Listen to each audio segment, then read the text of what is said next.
Jeg hedder Ellen Håndbo, og jeg vil gerne læse en julehistorie for dig.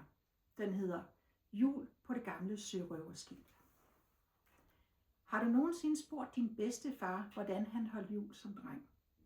Hvis du har fået en lang historie om, hvordan der altid var sne, og hvordan de blev glade for et par hjemmestrikkede sokker, så er det sikkert, fordi din bedstefar aldrig har været sørøver.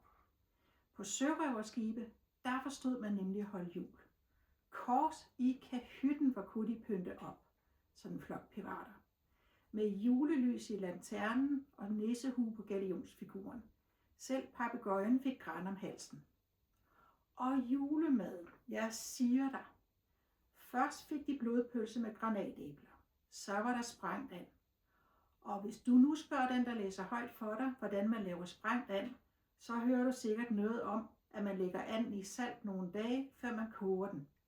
Men hvis du får det svar, så kan du roligt regne med, at den, der læser højt, ikke er sørøver.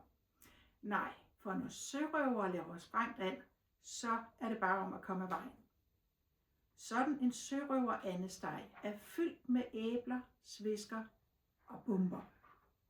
Sørøver elsker at spise sprængt and til jul, og det er bare om at råbe sig, for der er ingen, der ved, hvornår bomben springer i luften, så æbler og knogler ryger til alle sider. Se, det er noget, der kan sætte liv i en julemiddag. Især hvis det er en slughals, der kommer til at æde en bombe. Den slags kan de grine af i flere uger. Prøv at plage. Måske kan du overtale dine forældre til at servere sprængt and til jul. Så er der desserten. Det er rombudding selvfølgelig, med masser af rom. Faktisk halv rom og halv budding.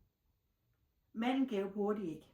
Næh, de gemmer en gulddukat i buddingen, og den, der finder den, får dukatgaven og en mundfuld knækkede tænder.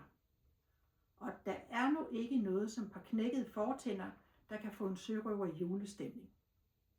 Det siger sig selv, at hvis den, der får dukaten, bliver sprængt i luften af anden, så vanker der ingen gave. Men ellers er gaven en på skrinet, så englene synger. Juleengle holder de også meget af på sørøverskibe. De er så gode til at skyde til måls efter. Så sørøverne ligger klar bag kanonerne med julelys i øjnene og synger lidt kønt for at lokke englene til, og bum, så er luften fuld af fjer, så man skulle tro, at det sneede, selvom sørøver mest holder til ved ækvator. Men julemanden, ham skyder de ikke efter.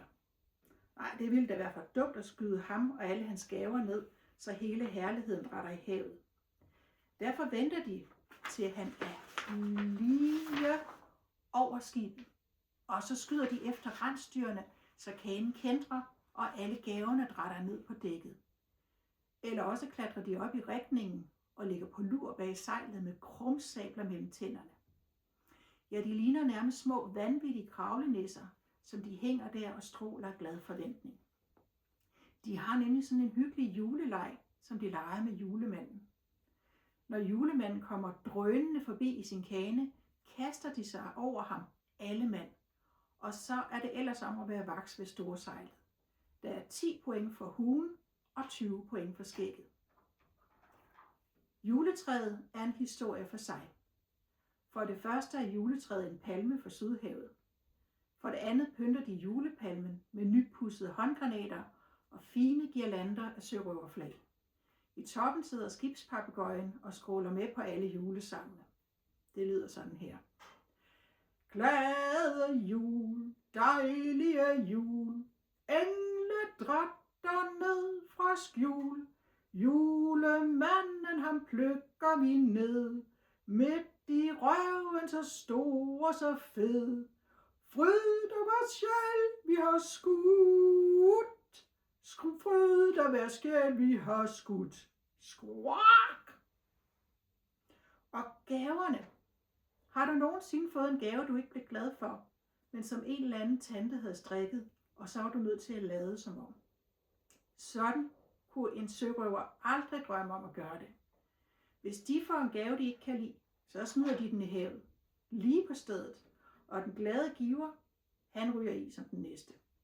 På den måde er der ingen, der kommer med dumme gaver året efter. Hvis du vil være sikker på at overleve julen på et sørøverskib, gør du klogt i at komme med noget, sørøverne kan lide. Som for eksempel en tropeø, en ny kanon eller en stor pose romkugler for den gode bager i Nyhavn. Hvad synes du? Lyder en jul på et sørøverskib sjovere end en dansk jul med flæskesteg og salmesang? Så skulle du bare vide, hvordan sørøver skyder nytåret ind. Men det er en helt anden historie, som du kan få din bedstefar til at fortælle, hvis altså din bedstefar var sørøver, da han var ung. Slut. Nu tænker du nok, hvor fik du ideen fra til den historie? Og til det kan jeg sige, at ideen kom, fordi DR udskrev en konkurrence, hvor man kunne komme med i en bog med 24 julehistorier. Og historien skulle være meget kort.